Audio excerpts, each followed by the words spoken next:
में आओ, होश में आओ, होश में आओ, होश में आओ, नीतीश सरकार होश में आओ, होश में आओ, होश में आओ, तुगलकी फरमान वापस लो, वापस लो, वापस लो, तुगलकी फरमान वापस लो, वापस लो, वापस लो, युवा हो रहा है बेरोजगार।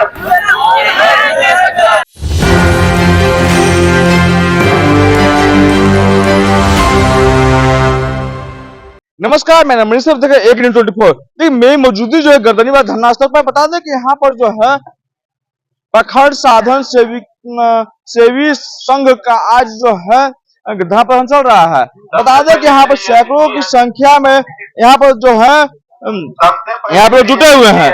यहाँ पर इनसे हम जानने की बात की कोशिश करते हैं कि आखिर में क्या कारण है, क्या कारण से लोग यहाँ पर आज यहाँ पर जुटे हुए हैं। आज यहाँ पर आए हुए हैं आप लोग, तो क्या मांगे आपकी है? सर्वप्रथम आप सभी का बहुत बहुत धन्यवाद, आपके श्रोताओं का भी बहुत बहुत धन्यवाद कि आप हमारी समस्याओं में शामिल हो रहे हैं, समस्याओं से अवगत हो रहे हैं। देखिए, हम सब प्रखंड साधन से भी हैं और हर ब्लॉक में पूरे भारत में जितने भी ब्लॉक हैं, हर ब्लॉक में 5-5 प्रखंड साधन से भी कार्यरत है। और हम लोग जो है वो आउटसोर्सिंग बेसिस पे हैं।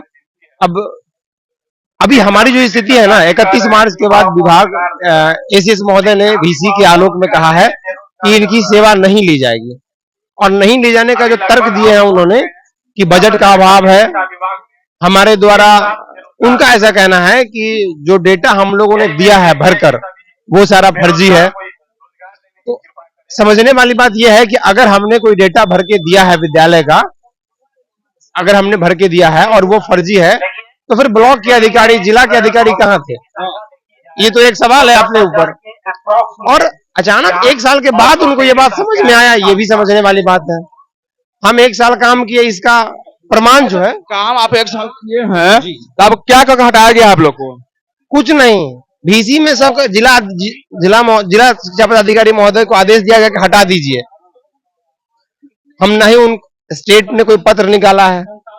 ये पहली बार ऐसा हुआ है। आपको भी, हमको नहीं लगता कि जानकारी होगा कि किसी की नौकरी भीसी से जा रही होगी। और उन्होंने जो हवाला दिया है वो भी लिखा नहीं है बजट का, वो हवाला दिया कि बजट नहीं है। क्योंकि जो जिला से चिट्ठी मिला है हम लोग, हाल जब हुआ था क्या कुछ तो हाल हुआ था आप लोग को? हाल जब ये कहा गया था कि शिक्षा व्यवस्था को पटरी पे लाना है, पटरी पे लाने के लिए जिस समय हम लोगों की बहाली हुई थी उस समय रिटायर्ड शिक्षक काम कर रहे थे। अब चूंकि रिटायर्ड शिक्षक से वो काम अनुश्रवण मेनली है कि विद्यालय व्यवस्था को जांचना और उससे बेहतर करने के लिए उसके लिए अनुमोदन करना या प्रयास करना, और एक दिन में 10-10, 20-20, 25-25 विद्यालयों का निरीक्षण करना। तो ये जो पुराने रिटायर्ड शिक्षक थे उनसे ये नहीं हो पा रहा था और इनके जगह पर हम लोगों को रखा गया कि भाई, और इसका परिणाम आपको दिख भी रहा होगा। आपने बीते 1 सालों में स्कूल की व्यवस्थाओं को देखा होगा। शिक्षा विभाग खुद, बिहार सरकार जो है वो स्कूल जाकर स्कूल को दिखा रही है, प्रमोट कर रही है। तो कुछ तो हमारा योगदान रहा होगा ना इसमें। अलग अलग तरीके के स्पोर्ट्स इवेंट मैनेजमेंट हो रहे हैं। आप लोग पूछे नहीं कि आप लोग को, हम लोग क्या किस लिए हटा रहे हैं? हम लोग किससे पूछे? हम लोग जिला महोदय से पूछे तो वो कह रहे हैं कि अब हमको अगर वीसी के आदेश में दिया गया एसीएस महोदय से। एसीएस क्या बोल रहा है? क्या हटाया गया रहा है? तो आप लोग क्या कुछ बोले नहीं कि हम लोग क्यों हटाया रहा है? जब पूछा जाता है जिला अधिकारी से तो बोलते हैं कि हमारे पास बजट का अभाव है।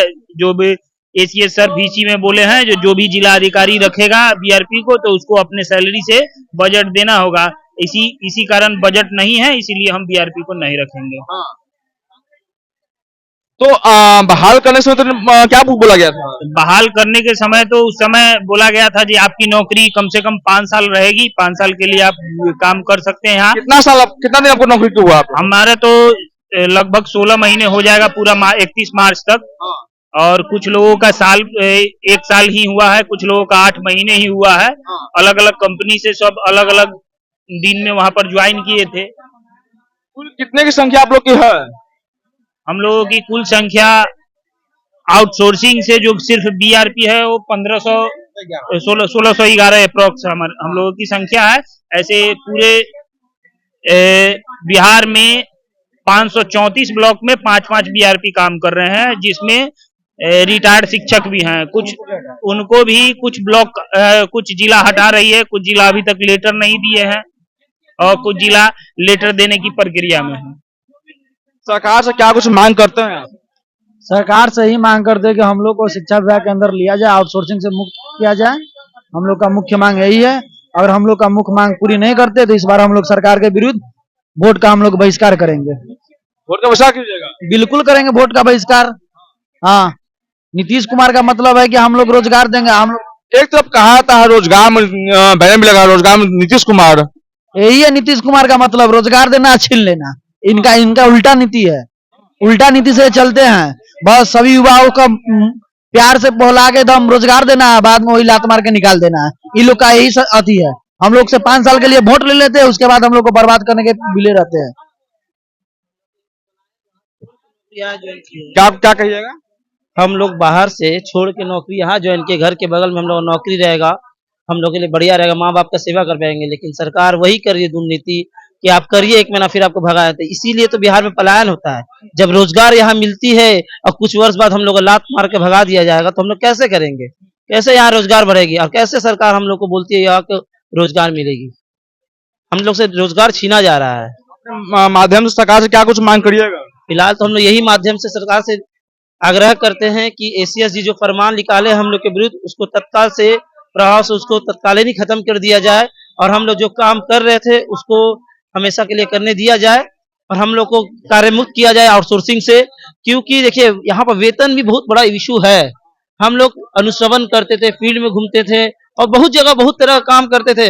PBL हुआ, TLM मेला, हर विभाग का काम अनुश्रवण करके बच्चे का देखना पढ़ाई हो रहा है कि नहीं, स्कूल में सब्जेक्ट वाइज पढ़ाई हो रहा है कि नहीं, PBL किए, प्रोजेक्ट लर्निंग सिस्टम के, TLM मेला करवाए, किताब बांटे, क्या नहीं, विभाग का जितना है परियोजना सब परियोजना हम लोग किए। लेकिन विभाग ने क्या किया, विभाग ने हमें ठेंगा दिखा दिया, बोला कि आप लोग VC के माध्यम से निकल जाइए। जबकि ACS सर खाली VC के माध्यम, विभाग DO सर चाहते समीक्षा करके रख सकते, लेकिन वो भी बोला हमारे पास बजट नहीं है। जबकि बजट 29 तक BRP का बजट पूरा सालों साल सेंट्रल गवर्नमेंट से आता है। सरकार सिर्फ 10% इसमें देती है, 90% सेंट्रल गवर्नमेंट इसमें देती है। तो सरकार से यही निवेदन है कि 8000 कर्मी है जिसका वोट तकरीबन चल जाए, सोचिए तो उसका परिवार 1 लाख का परिवार हुआ। 1 लाख वोट हम लोग बहिष्कार कर सकते हैं। इसको तत्काल समझा जाए सबको। सरकार से यही आग्रह है कि हम लोग कम ना समझे। और भी कुछ हम महिला विद्यार्थी हैं, क्या कुछ कहिएगा आप लोग आए हुए हैं, एक तरफ सरकार बोलती है कि महिलाओं को आगे बढ़ा रही हैं और दूसरे तरफ आप लोग धरना में बैठे हुए हैं। भेज दी है सरकार, आगे यही बढ़ाए कि हम लोग के धरने के लिए रोड पे आए हैं, यही तो महिलाएं आगे हैं। हाँ, जो पहले बहू बेटियां घर से नहीं बाहर आती थी आज रोड पे आया है। सरकार की यही मर्जी है। हाँ, और क्या मांग क्या आपकी है?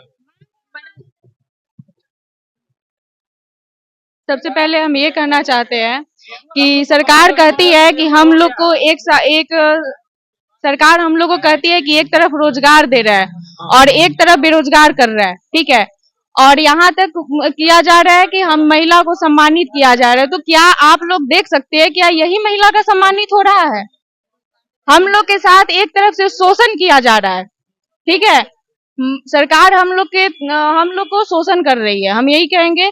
और युवा लोग को आगे नहीं बढ़ने दे रही है, इसकी सारी जिम्मेवारी सरकार की है, ठीक है। भविष्य भी बहुत खराब हो रहा है हम लोग के साथ और जैसा सरकार हम लोग के साथ कर रही है तो कभी भी इस तरह से हमारा बिहार विकसित नहीं हो सकता है, कभी नहीं हो सकता है। सरकार आपकी बात को नहीं सुनती रहे, क्या रणनीति क्या रहेगी? हम लोग अनिश्चितकालीन धरना पे बैठेंगे, भूख हड़ताल पे बैठेंगे हम लोग। भूख पर बैठने से आपको समस्या का हल हो जाएगा? सरकार सुनेगी, सामने इलेक्शन भी है, इस पर कुछ ना कुछ तो प्रभाव पड़ेगा ही। विधानसभा इलेक्शन है तो उसमें क्या कुछ करिएगा? वोट नहीं देंगे हम लोग, नहीं देंगे। कोई बूथ पर नहीं पहुंचेगा, कोई बूथ पर पहुंचवे नहीं करेगा बिहार से। हाँ, देखिए तमाम अभ्यर्थी जो साथों पकड़ रहा है कि मेरी मांग को पूरा नहीं होता है तो वोट का बहिष्कार कर देंगे। तमाम खबर देखने के लिए 1 न्यूज़ 24 से बना रहे, धन्यवाद।